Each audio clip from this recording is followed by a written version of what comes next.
Assalamualaikum warahmatullahi wabarakatuh. Salam sejahtera bagi kita semuanya. Dalam kesempatan hari ini, kita berjumpa lagi dalam mata kuliah data mining. Di sini kita memasuki pertemuan yang ke-12, yaitu kita akan mempelajari tentang algoritma clustering, yaitu K-means ya. Dan sebelum kita masuk ke K-means, kita pelajari dulu tentang kaitannya dengan clustering ya.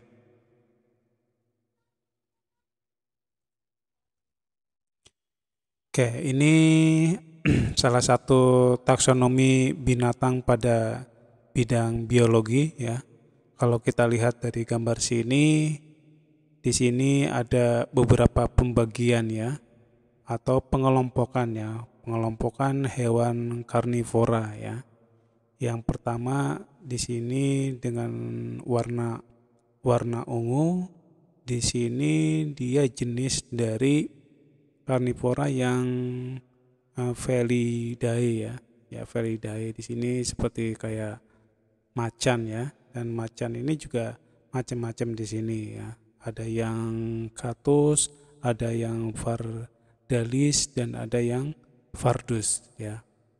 Nah, ini kelompok yang pertama. Terus ada lagi karnivora kelompok yang kedua dengan warna hijau ya. Di sini namanya Cadidae ya. Cadidae di sini adalah canis, di sini ada yang familiaris dan ada yang lupus. Ya, ini jenis anjing ya. Terus kelompok yang ketiga yaitu karnivora, yaitu yang berwarna kuning, yaitu di sini Ursidae. Ursidae di sini ada Ursus yang jenis Arstox dan Horribilus ya ini. Dan ini ketiga kelompok ini memiliki kesamaan dari tiap kelompoknya ya. Mungkin dari jenis kulitnya, bulunya, giginya, dan lain-lain. Nah, ini kaitannya dengan clustering ya. Oke, di sini ada definisi dari cluster ya. Jadi suatu cluster merupakan sekelompok entitas yang memiliki kesamaan dan memiliki perbedaan dengan entitas dari kelompok lainnya gitu ya. Ini kaitannya dengan cluster ya. Jadi kita melihat dari kesamaan dan perbedaannya ya. Terus di sini juga ada definisi lain kaitannya dengan algoritma clustering ya. Jadi di sini algoritma clustering bekerja dengan pengelompokan objek-objek data ya. Jadi dari polanya, dari entitas, dari kejadian, dari unit, dan dari hasil observasi ya, ke dalam sejumlah klaster tertentu ya. Terus dengan kata lain bahwa di sini melakukan pemisahan, pemecahan ya, atau segmentasi data ke dalam sejumlah kelompok seperti yang tadi ya. Jadi karnivora itu dipisahkan ya. Jadi yang jenis seperti macan, seperti anjing, atau yang lainnya gitu. Terus untuk aplikasi clustering itu digunakan di berbagai bidang ya. Kalau di teknik di sini yang pertama di bidang biometric recognition, terus ada lagi untuk analisis sinyal radar, terus information compression, dan lain-lain. Nah, ini yang kedua kaitannya dengan teknik informatika atau ilmu komputer ya, di data mining, di web mining ya. Nah, di data mining itu berarti kita yang akan bahas di mata kuliah ini ya, gitu. Terus ada untuk di medis ya. Di medis itu contohnya untuk taksonomi dalam bidang biologi, terus identifikasi fungsi protein dan agen, atau contoh lain diagnosa penyakit dan penanganannya ya. Terus di astronomi juga clustering juga digunakan ya untuk mengelompokkan bintang dan planet ya. Jadi untuk menginvestigasi formasi tanah dan lain-lain ya. Kalau sosial contohnya kaitannya dengan pola perilaku, identitas hubungan di antara budaya dan yang berbeda, terus ada kaitannya dengan bahasa maupun dengan psikologi kriminal ya. Terus dari ekonomi juga untuk penerapan dalam pengenalan pola pembelian ya, terus karakteristik konsumen, pengelompokan perusahaan, analisis dan stok ya. Nah, di sini juga untuk data mining banyak sekali untuk bahan penelitian dari semua bidang ya. Jadi kalau kita di bidang ekonomi, kita juga bisa memanfaatkan data mining. Apalagi kita di sini di ilmu komputer atau teknik informatika, kita juga bisa melakukan penelitian di dalam data mining ya. Medis juga atau kesehatan juga bisa ya. Oke, di sini. Dan tujuan clustering di sini ya. Tujuan clustering atau pengelompokan data dapat dibedakan menjadi dua ya, yaitu pengelompokan untuk pemahaman dan clustering untuk penggunaan. Ini menurut Prasetyo 2012 ya. Nah, ini untuk pemahaman ya. Untuk tujuan pemahaman hanya sebagai proses awal untuk kemudian dilanjutkan dengan pekerjaan ya, seperti kayak rata-rata, standar, deviasi, pengelabelan kelas ya untuk setiap kelompok sehingga dapat digunakan sebagai data training dalam klasifikasi supervised ya. Itu kaitannya dengan pemahaman ya. Jadi untuk melakukan pemahaman dari sebuah data yang nantinya dikelompokkan. Terus ada lagi untuk tujuan penggunaan ya. Jadi di sini biasanya dalam mencari prototipe kelompok yang paling representatif terhadap data ya. Jadi memberi abstraksi dari setiap objek data dan kelompok di mana sebuah data terletak di dalamnya ya. Oke, saya langsung aja ke materinya yaitu kaitannya dengan algoritma K-means ya. Nah, dalam machine learning ya atau statistik, K-means itu merupakan metode analisis kelompok ya yang mengarah pada pembagian N objek ya. Terus pengamatan ke dalam kelompok ya. Jadi nanti ada data ya, ada data terus nanti dibuat kelompok dengan model cluster ya. Nah, di mana setiap objek dimiliki oleh sebuah kelompok dengan means ya atau rata-rata. Dan metode ini mencoba untuk menentukan pusat dari kelompok atau sentroid dalam data sebagai ya, iterasi perbaikan yang dilakukan. Nah, ini langkah-langkahnya dalam algoritma K-means.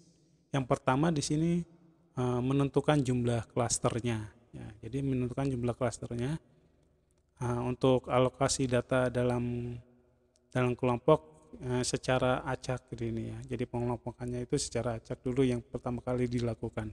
Setelah itu hitung pusat klaster atau sentroid menggunakan means atau rata-rata untuk masing-masing kelompok.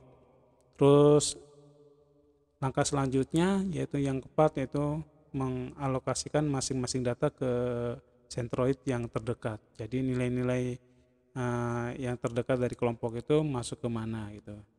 Nah, setelah itu kembali ke langkah 3 jika masih data yang berpindah klaster atau jika nilai sentroid di atas itu jika nilai sentroid di atas nilai ambang atau nilai pada fungsi objektif yang digunakan masih di atas ambang juga gitu. Nah, itu nanti akan ada pengulangan kalau nilainya di atas nilai ambang. Nah, ini saya langsung contohkan ke penerapannya ya. Di sini ya untuk penerapannya, contohnya di sini ada data nasabah ya. Nasabah di sini ada si A, B, C, D, E, F, G, H ya. Terus di sini jumlah rumahnya ya. Jumlah rumahnya berapa? Yang contohnya sini A, nasabah A atas nama A jumlah rumahnya 1, terus untuk jumlah mobilnya 3. Nah, ini kita masukkan dulu data seperti ini. Terus di sini nasabah yang memiliki jumlah rumah dan mobil hampir sama akan berada dalam kelompok nasabah yang sama ya. Jadi kalau hampir sama itu nanti menjadi satu kelompok ya. Terus nasabah yang memiliki jumlah rumah dan mobil yang berbeda akan berada pada kelompok yang berbeda ya. Nah, itu. Sebagai contoh ini ya. D sama G ya. D sama G kan agak berjauh ya. Ini lebih, kalau dilihat dari sini lebih kaya ya. Dia memiliki 5 rumah dan 3 mobil. Berbeda dengan yang G. G itu cuma memiliki 1 rumah dan 1 mobil. Ini nanti kemungkinan kelompoknya akan berbeda ya. Oke, saya lanjutkan. Nah, langkah pertama ya. Langkah pertama di sini tentukan jumlah klasternya yang diinginkan. Ya. Yang diinginkan oleh kita sendiri ya. Contohnya di sini K sama dengan 3. Jadi ada 3 kelompok ya, 3 klaster. Terus langkah kedua, pilih sentroid awal secara acak.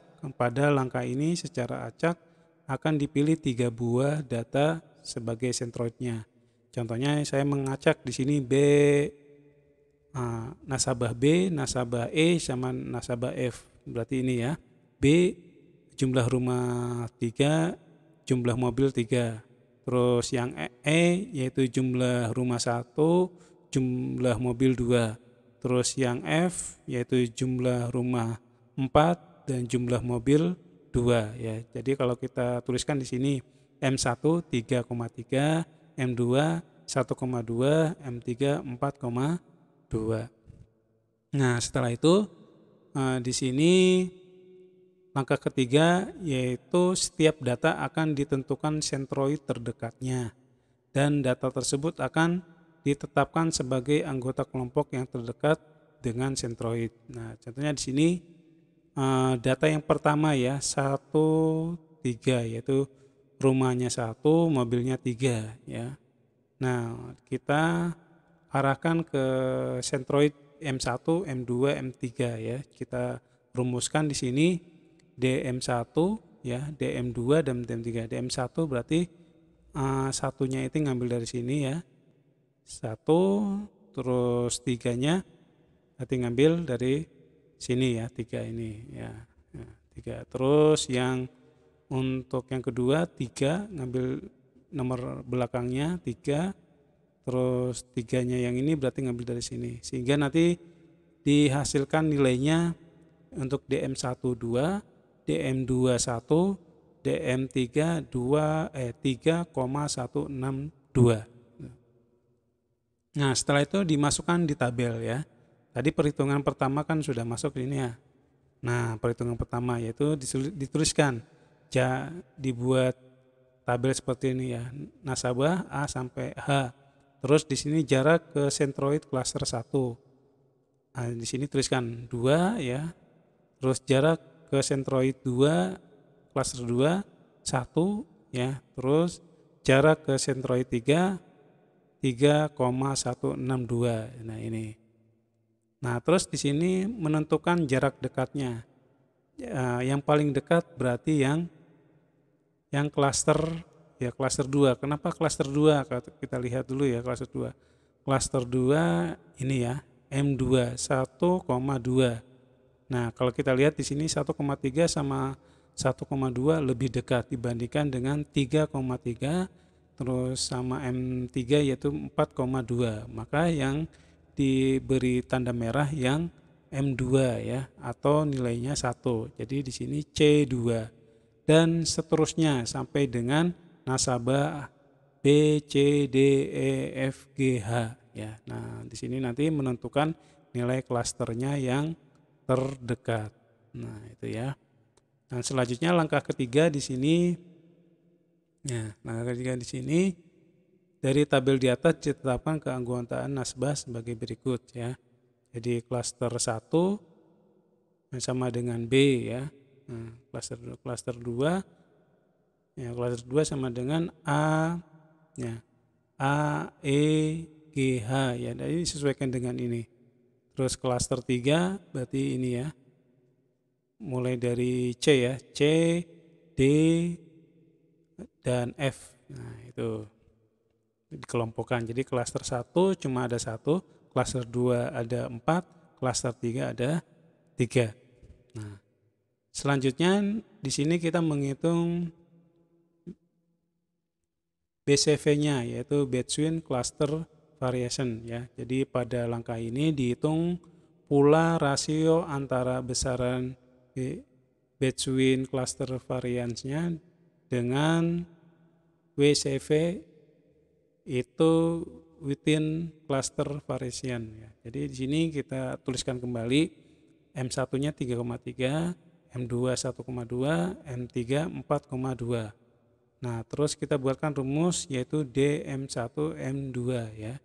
Jadi di sini M1-nya ngambil dari sini 3, terus M2-nya ngambil dari angka 1 ini.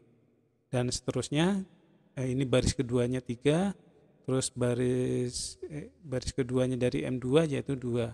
Sehingga hasilnya nanti di sini yang pertama 2,236, terus 1,414, terus yang terakhir adalah 3. Setelah itu ditambahkan nilai ini sehingga hasil untuk BCV-nya itu Between Cluster Variance-nya yaitu 6,650 ya. Nah, sehingga nanti di sini memilih jarak kecil antar data dengan centroid pada masing-masing cluster ya. Jadi dipindahkan ke tabel yang baru ya. Jadi jarak ke centroid yang terkecil. Sini 1, 0, 1, 1,41, 0, 0, 1, 1,41 ya. Setelah itu kita masukkan ke sini, dijumlahkan sehingga nanti dapat nilai WCV yaitu within cluster variance. Nah, setelah itu nanti dibagi dengan ini ya, dibagi dengan BCV ya. Jadi 6,650 bagi 7. Ya, jadi ini besar rasionya ya, besar rasionya. Nah, karena langkah ini merupakan iterasi 1, maka ada kelanjutan untuk langkah berikutnya ya. Nah, di sini langkah berikutnya adalah pembaruan centroid dengan menghitung nilai rata-rata pada masing-masing klaster ya. Nah, di sini kita buatkan tabelnya di sini. Untuk klaster pertama kan cuma ada B aja yaitu 33, berarti means-nya atau rata-ratanya 33. Terus klaster 2 nasabahnya ada 4 ya. Terus nilai rata-ratanya adalah 1,25. Terus untuk jumlah mobilnya 1,75. Terus klaster 3 ada 3 orang. Dihasilkan rata-ratanya untuk jumlah rumah 4,33 dan jumlah mobil adalah 2,67. Nah, sehingga didapat centroid baru. Nah, ini centroid barunya adalah untuk M1 3,3, terus untuk yang M2 1,25, terus yang M3-nya adalah 4,3, 3,2,67 ya ini. Nah, kita lihat di sini ya. Nah, nanti bisa kembali ke langkah yang ketiga ya. Nah, langkah ketiga ini yang sini ya. Nah, masuk yang ke sini lagi kalau kita langkah ketiga. Jadi ada syaratnya di sini adalah jika masih ada data yang berpindah klaster atau jika nilai centroid di atas nilai ambang, atau juga fungsi objektif yang digunakan masih di atas ambang, atau rasio BCP atau WCP-nya lebih dari nilai rasio iterasi sebelumnya ya. Coba kalau kita lihat di sini nilai BCP-nya itu 6 ya, BCP-nya 6, WCP-nya 7. Terus rasio iterasinya berapa? Rasio iterasi sebelumnya ya. Rasio iterasi sebelumnya. Nah,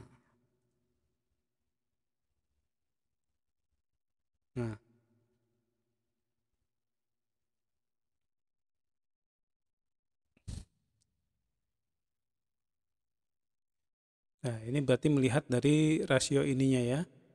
Rasio dari, nah ini ya. Nah, kemungkinan dari sininya ya. Jadi ini rasionya 0,950 ya. Jadi kalau kita lihat dari sini, nilainya lebih besar ya. Kalau lebih besar berarti kembali ke langkah ketiga di sini. Oke, saya kira itu dulu teman-teman mahasiswa. Nanti minggu depan kita akan praktekkan di dalam rapid manner. Untuk sementara ini di pertemuan 12 yaitu teori dulu. Jadi nanti untuk di pertemuan saya itu ada 3 algoritma yang kita bahas dan nantinya dipraktekkan dalam ini ya, dalam rapid manner. Tapi akan tetapi saya akan lebih mengkhususkan ke algoritma decision tree ya. Nah, decision tree karena decision tree itu biasanya sering digunakan untuk penelitian dan pemrograman ya. Yang lainnya juga sama untuk penelitian, tapi kalau untuk membuat program, untuk membuat sebuah program keputusan biasanya menggunakan algoritma decision tree. Oke, saya kira cukup dulu. Terima kasih. Wassalamualaikum warahmatullahi wabarakatuh.